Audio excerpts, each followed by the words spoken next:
சவுக்கு சங்கர் அவர்களோட கைது வந்து ரொம்ப பரபரப்பாக ரொம்ப பரவலாக நிறைய ஊடகங்கள்லையும் சரி நிறைய இடங்கள்லையும் சரி அவரை பிடிச்சிட்டு போகிற மாதிரி வேனில் கூட்டிகிட்டு போகிற மாதிரியான வீடியோக்களும் திமுக திட்டமிட்டு கைது பண்ணியிருக்கிறாங்க. நீங்கள் சொல்லக்கூடிய சவுக்கு சங்கர் என்பவர் அவர் என்ன சுதந்திர போராட்ட தியாகியா இல்லை சுதந்திர போராட்ட தியாகினுடைய பேரனா மகனா? சவுக்கு சங்கர் ஏதோ சவுக்கு மீடியா, அது என்ன சரக்கு மீடியான்னு சொல்லுகிறாரு. நீங்க என்ன சவுக்கு மீடியா இல்ல, என்ன எதை வச்சு சரக்கு மீடியான்னு சொல்றீங்க? இதுவும் மக்கள் வெளியில பேசுறேன், உங்களுக்கு பேசும்போது எனக்கு பேசியிருக்க மாட்டாங்களா? சரி, ஒரு பத்திரிகை துறை சார்ந்தவர் என்று சொன்னால் சரி, ஒட்டுமொத்த மக்களும் உங்களுடைய பதிலை எதிர்பார்க்க வேண்டும். உங்களுடைய பதிலுக்கு வாழ்த்துக்கள் சொல்ல வேண்டும். நீங்கள் பேசிய பேச்சுகள் எங்காவது உண்மைத்தன்மை இருக்கிறதா? அப்ப அவர் சொன்னதெல்லாம் எதுவுமே உண்மை இல்லை. என்ன உண்மை? மண்ணாங்கட்டி இருக்குது. நீ யார்? நீ இந்த அமைச்சர் எத்தனை கோடி ஊழல், அந்த அமைச்சர் எத்தனை கோடி மண்ணாங்கட்டி. நீ ஒரு உண்மையான நியாயமான ஒரு மனிதன் என்று சொன்னால் அந்த ஊழல் சேர்த்துக்கிட்டு இந்த பட்டியலை இதுவரைக்கும் மக்கள் மத்தியிலே ஒரு துண்டு சீட்டு அதை காட்டி இருக்கிறாரா? கிடையாது. அரசு துறையில வேலை பார்த்துட்டு அவருக்கு என்ன சால்ல போட்டுட்டு பூங்கொத்து கொடுத்து வழி அமைச்சாங்களா? அங்கே இருக்கக்கூடிய தரவுகளை திருடி நீ மற்றவர்கள் கொடுத்ததாகத்தான வழக்கு. அப்புறம் என்ன நேர்மை மயிறு மண்ணாங்கட்டி அவர்கள் சொல்லுகிறார். அப்பாவி காவல்துறை பணி செய்யக்கூடிய பெண்களை பெண் காவலர்களை கொச்சைப்படுத்தி பேசி இந்த கபோதி பேசி இது தவறு இல்லையா? உங்க அக்காவே உங்க அம்மாவே இது போல ஏதாவது பேசுவியா?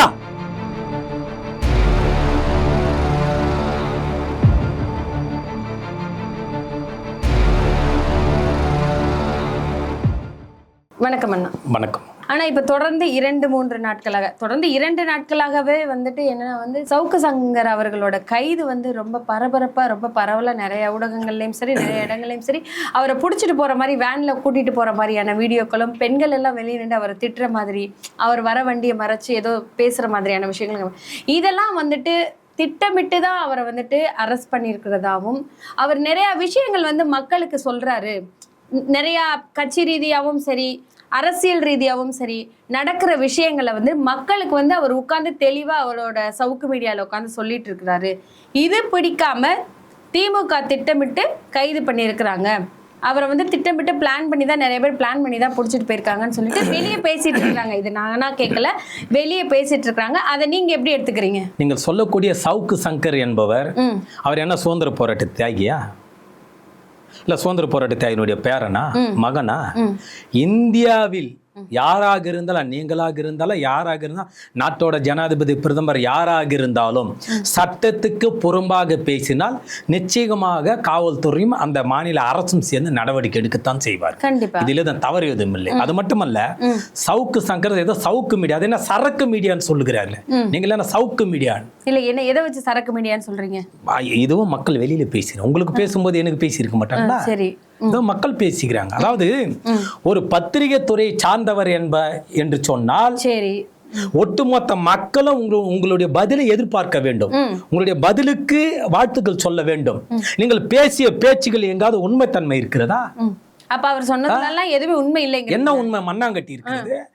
இங்கே கன்னியாகுமரி கலவரத்திலே ஒரு பள்ளி மாணவி இறந்ததாக பெற்றோர்கள் இருந்து பாமர மக்கள் இருந்து உங்களை போன்ற ஊடகங்கள் இருந்து அனைவரும் பாதிக்கப்பட்ட பெண்மணிக்கு அந்த குழந்தைக்கு அந்த மாணவ செல்வத்திற்கு ஆதரவு பேசிக் கொண்டிருக்கூடிய அந்த சூழலில் அப்போது இதே நீங்கள் சொல்லக்கூடிய அந்த சரக்கு சங்கர் என்கிற சவுக்கு சங்கரா, அந்த சவுக்கு சங்கர் என்ன பேசினார்?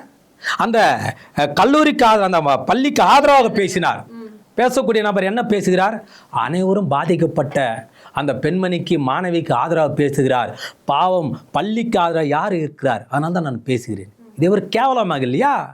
உனக்கு பிறந்த அதற்காக தான் சொல்லி நீங்க பேசக்கூடிய பேச்சுக்கள் நீதி நியாயம் எதுவும் இல்லை. காலையில் எழுந்து கொள்வது, நீங்கள் சொல்லக்கூடிய அந்த சரக்கு மீடியாவில் பேசுவது,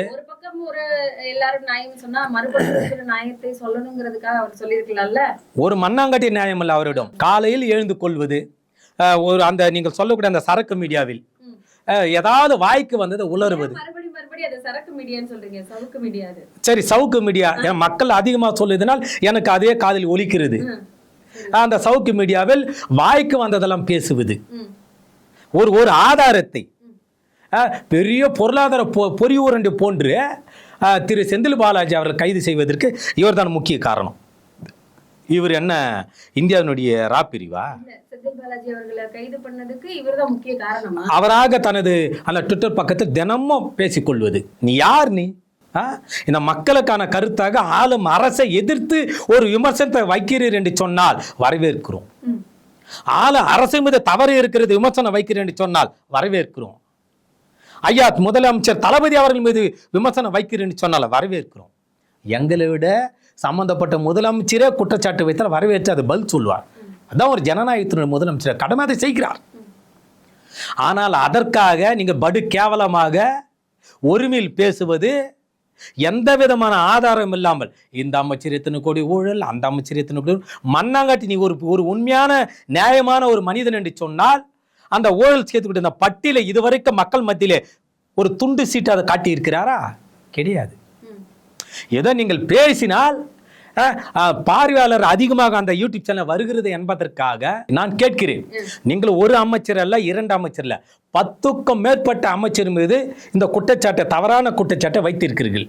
உங்களால் ஒரே ஒரு துண்டு சீட்டு காகிதத்திலாவது அதே மக்கள் மத்தியிலே மக்களுக்கு தலைவணங்கி அல்லது நீதிமன்றத்துக்கு தலைவணங்கி ஒரு துண்டு சீட்டு இல்லாத உண்மை எடுத்துரைத்து பேசுறீங்களா? 19வாக அப்ப அவர் மக்களுக்கு கொடுக்கிற தகவல் எல்லாம் வந்துட்டு அவரா யோசிச்சு அவரா பேசி அத்தனையும் பொய், பிராடு, டுபாக்கூர். தன்னை ஆமாங்க, தன்னை ஒரு பெரிய மேதாவி, தன்னை மிகப்பெரிய ரகசிய உளவாளியினுடைய தலைவர் போன்று இவராக, தன்னை ஒரு சிபிஐ போன்று, சிபிசிஐடி போன்று இவராக தன்னை அந்த ட்விட்டர் பக்கத்தில் இப்போ வரக்கூடிய அந்த நேயர்களுக்காக இவராக தன்னை வீண் பெருமை பேசிக்கொள்கிறார். இதுதான் நடந்தது. சரி, நான் கேட்கிறேன், இங்க இவ்வளவு பேசக்கூடிய நீங்கள் ஏன் அவருடைய பேச்சை ரசிக்கிறார் என்று சொன்னால் நீதிமன்ற பலமுறை குட்டு வைத்திருக்கிறதா இல்லையா? அந்த அவர் அடங்கல மறுபடியும் இப்ப அதுதான் ஆதாயத்திற்காக ஒரு விஷயம் வெளியிட்டாங்க. அது ஒரு மண்ணாங்கட்டி ஆபரேஷனுங்க. நான் சொல்றேன் பாருங்க, ஸ்டிங் ஆபரேஷன் ஒரு மண்ணாங்கட்டி ஆபரேஷன், அதை விட்டுருங்க. இவருடைய சூழ்நிலை என்னவென்று சொன்னால் வாய் திறந்தாலே நம்பும்படியாக இந்த சதுரங்க வேட்டை படத்திலே ஒருவன் நம்ப வேண்டும் என்று சொன்னால் அதில் கொஞ்சமாவது உண்மை இருப்பது போன்று பொய்கள் கலக்க வேண்டும் என்பதற்காக இவர் திட்டமிட்டு பொய்களை மட்டுமே பார்க்கிறார். ஒரு அரசு துறையில வேலை பார்த்தவர், அவரும் ஒரு கவர்மெண்ட் சர்வெண்ட். என்ன அரசு துறையில வேலை பார்த்துட்டு அவருக்கு என்ன சால்ல போட்டுட்டு பூங்கொத்து கொடுத்து வழி அமைச்சாங்களா? அங்கே இருக்கக்கூடிய தரவுகளை திருடி நீ மற்றவர்களுக்கு கொடுத்ததாகத்தான வழக்கு. அரசுக்கு நேர்மையாக நீதியாக வேலை பணி செய்து உங்களுக்கு பூங்கொத்து கொடுத்து வழி அனுப்பினார்களா? தரவுகளை திருடினாகத்தான வழக்கு. அப்புறம் என்ன நேர்மை மயிறு மண்ணாங்கட்டி அவர்கள் சொல்லுகிறார்கள்? நீங்க சொல்லுங்களே. இல்ல அப்படின்னு யார் சொன்னா? அவர் அங்க இருந்து எல்லாமே திருடி தான் வெளியே வழக்கு அதுதாங்க. நான் கேட்கிறேன். சரி, அப்படி ஒரு வழக்கு இருக்கு. அவர் அப்படி வழக்கு இருக்கிறது எந்த தைரியத்துல வந்து இந்த விஷயம்லாம் வெளியே சொல்லிட்டு இருக்காரு? மக்கள் எப்படி அவரை நம்புறாங்க? மக்கள் நம்புகிறார்கள் என்பது ஒரு பொய். எதிர்க்கட்சிகள் அவர்களை நம்புகிறார்கள். அது எதிர்க்கட்சியில் இருக்கக்கூடிய எதிர்க்கட்சின்னு யார சொல்றீங்க? அதிமுக, பாஜக. சரி, அதிமுகல யார் அவருக்கு சப்போர்ட் பண்றா? அதிமுக தலைமை தான். இல்ல பேர் சொல்லலாமே. அதிமுக தலைமை இருக்கக்கூடிய மதிப்புக்குரிய இபிஎஸ் அவர்கள் இருக்கலாம். ஏற்கனவே அதிமுக பாஜக இரண்டும் ஒற்றுமையாக இருந்த அந்த கட்டத்திலே பாஜக அண்ணாமலை உட்பட அனைவரும் அவருக்கு ஆதரவாக செயல்பட்டவர்கள் தான். இதே இவர் சிறைக்கு சென்று வந்த பிறகு அண்ணாமலை அவர் சந்தித்து சால்வை போட்டார்களா இல்லையா? இப்போது பாஜக அதிமுக பிரிந்ததன் காரணமாக இவருடைய குரல் அதிமுக ஆதரவு ஒழிப்பதன் காரணமாக அதிமுக ஆதரவு பெருகி கொண்டிருக்கிறார்கள். இதுதான் உண்மை. நான் கேட்கிறேன், இப்ப வந்து நேத்து வந்து காலையில அரெஸ்ட் பண்ண போறோம் அப்படின்னு சொல்லிட்டு இருந்தாங்க. சில இடங்கள்ல அரெஸ்ட் பண்ணிட்டாங்கன்னு சொல்லிட்டு இருந்தாங்க. சடனா பார்த்தா பிரேக்கிங்ல வந்து அவர் அரெஸ்ட் பண்ணி கூட்டிட்டு போயிட்டாங்க அப்படிங்கிற ஒரு விஷயம் வெளியே வந்துருச்சு. அது வந்து காவல்துறையில இருக்கிற பெண்களை அவர் தவறான வார்த்தையை தவறா பேசிட்டாரு. செருப்பாலே அடித்திருப்பார்கள். நீங்கள் ஒரு ஒரு உச்சபட்ச ஏடிஜிபி என்று சொல்லுகிறார்கள். அந்த கூடுதல் டிஜிபியா, கூடுதல் சட்ட ஒழுங்கு டிஜிபி அவர்களை இழிவுபடுத்தி தனது ட்விட்டர் பக்கத்தில் எவ்வளவு கேவலமாக பேசியிருக்கிறார். அவர் வீட்டில் பணி செய்யக்கூடிய வேலைக்காரி, அதாவது உதவியாக இருக்கக்கூடிய ஒரு பெண்மணி டாட்டு எந்த இடத்துல குத்திருப்பதாக பெயரை வரைக்கும் அவர் சொல்லுகிறார். இது தனி மனித தாக்குதல். பொம்பளை பொறுக்கி யார்? அந்த உயர் அதிகாரி வருணா அவருடைய பெயர். அந்த உயர் அதிகாரி பொம்பளை பொறிக்கு என்று பேசுகிறார், கருப்பைப்பு என்று பேசுகிறார். என்ன ஆதாரத்தை கொண்டு வந்து சேர்த்திருக்கிறீர்கள்? சரி, இதுவெல்லாம் ஒரு புறம். காவல்துறையில் பணி செய்யக்கூடிய எம் குல பெண்கள் வெயிலிலும் மழையிலும் புயலிலும் 24 மணி நேரமும் நடு வீதியில, நடு தெருவில, நடு ரோட்டில, சாலை ஓரங்களில் அப்பாவி பெண்கள் இந்த சமுதாயத்திற்காக அனைத்து தரப்பு மக்களையும் பாதுகாக்க வேண்டிய என்பதற்காக அதை சொல்ல வரோமா? காவல்துறை பெண்கள் வீதியிலே நின்று பேசினால், வீதியிலே நின்று இந்த மக்களுக்காக பாதுகாப்பு பணியை ஈடுபட்டால் அவர்கள் எவ்வளவு கேவலமா கொச்சைப்படுத்தி பேசி இந்த நயவன்ய நாசக்கார மோசக்காரனுக்கு ஆதரவு பேசக்கூடிய நபர்கள் இருக்கிறான்னு சொன்னால் இது கேவலமாக தெரியவில்லையா? தமிழ்நாட்டுடைய பெண்கள் காவல்துறை இருப்பவர் யார்? வானத்தில் குதித்தவர்களா? நம் வீட்டில் இருக்கக்கூடிய பெண்மணிகள், நமது அக்காவாக இருக்கலாம், தங்கையாக இருக்கலாம், உறவுக்கார பெண்மணியாக இருக்கலாம். இப்போ இந்த அளவுக்கு காவல்துறை பணி செய்யக்கூடிய பெண்களை கொச்சப்படுத்த உனக்கு எவன அதிகாரம் கொடுத்தது? பிடிச்சிட்டாங்க, அவர் இப்ப வெளியே விட்டுருவாங்களா?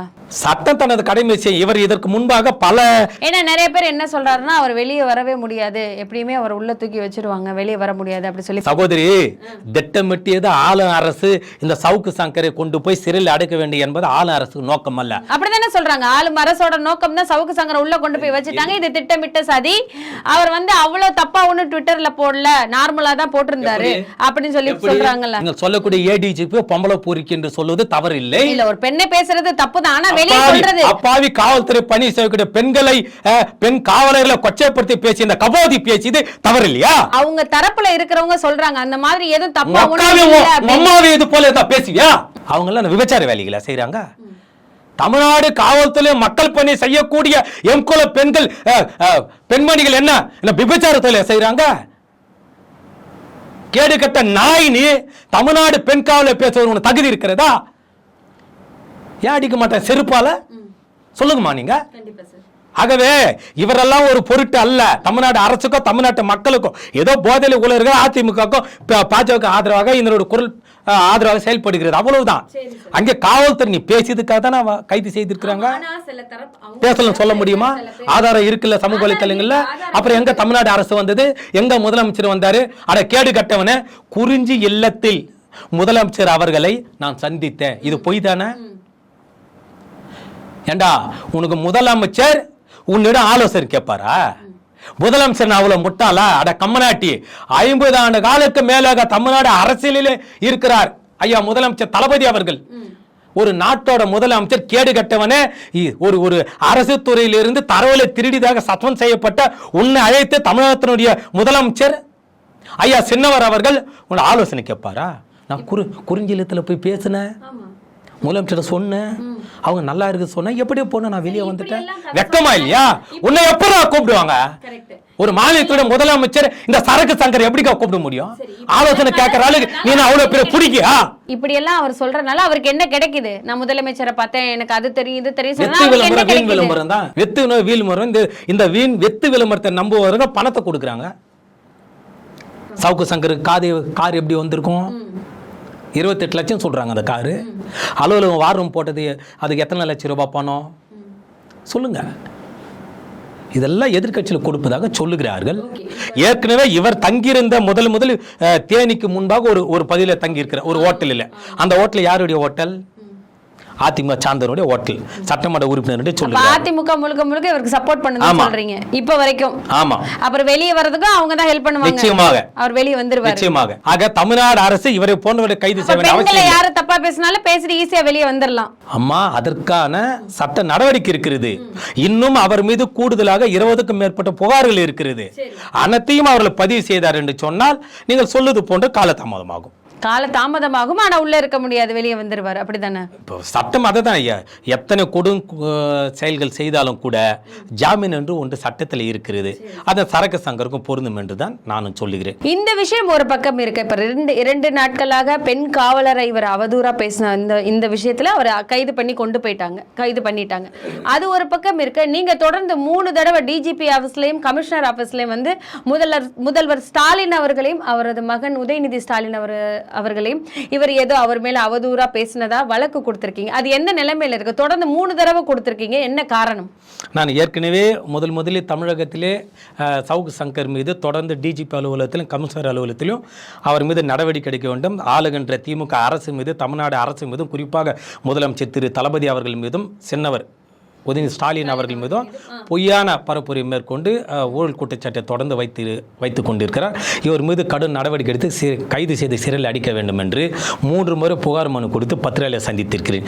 இப்போது சிறையில் அடைத்திருக்கக்கூடிய சவுக்கு சங்கர் அவர்கள் மீது நான் கொடுத்த ஏற்ற அந்த 3 புகாரிலும் நடவடிக்கை எடுப்பதாக இந்த வழக்கு பதிவு செய்ய கூடியவர்கள் பதிவு செய்யப்படும் என்று எனக்கு காவல்துறை மூலமாக தகவல் வந்திருக்கிறது. ஆமா, நீதி வென்றதாக நான் சொல்லுகிறேன். அப்ப இந்த பிரச்சனையோட இந்த பிரச்சனையும் சேர்த்து பார்ப்பாங்கன்னு சொல்றீங்க? நிச்சயமாக. அப்ப ஒரு முடிவுக்கு வரும். நிச்சயமாக. தொடர்ந்து பேசலாம். நன்றி.